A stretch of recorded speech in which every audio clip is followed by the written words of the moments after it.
Thinking of the significant product price inflation washing through the supply chain this year, do you consider the traditional approach of marketing products and price deal to trade customers still viable? So price inflation clearly has caused havoc across the industry. Some of that justified, global supply chain costs going up. Other certainly has been more at the hands of, I think, profiteering along the way. But is leading with price still viable? To a certain extent it is. There's always going to be merchants who are willing to sell products cheaply. That's because there's always going to be customers who are stimulated by a deal. That's the industry we are in. Does that make it sustainable? Does that make it commercial sense? It's certainly short-lived as a strategy from a pricing point of view.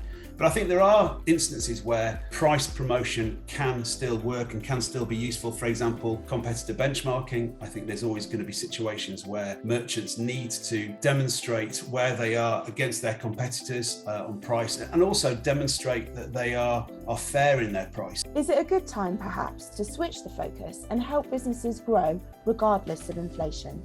We've seen a lot of merchants moving away from that and moving much more towards service-led marketing and benefit-led marketing and customer-centric led marketing. There are great examples, I think, of merchants who have already done this, who have gone above and beyond to engage better with customers and make it less about price and much more about service and much more about being customer-centric along the way. So in what way have merchants done this exceptionally well? It might be things like how-to videos or product guides being made freely available on websites or in branches to add information and to add knowledge and to add service rather than it just being about price, but also making customers' life easier. So things like click and collect services so that actually builders can pre-order product and pick them up easily. But it also might be things like a cutting service or an estimating service or tool hire. These are all things that move merchants away from it being about price and much more about service, and therefore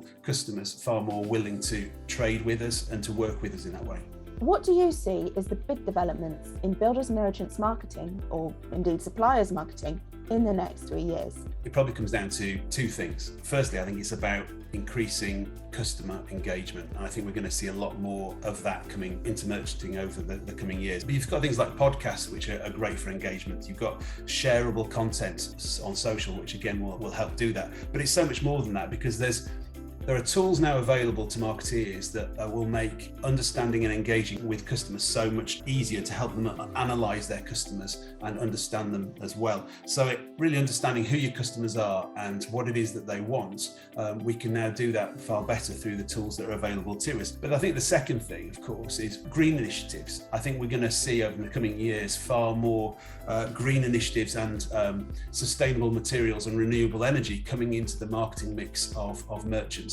For obvious reasons, the price increase and the cost increases of energy for merchants and for their customers are going through the roof, and therefore any sort of product or initiative which is saving energy and therefore of course saving cost, I think is going to get far more interest. And I think merchants are going to be far more in tune with promoting and including in the marketing mix green initiatives and sustainable materials and renewable energy as we go through these coming years.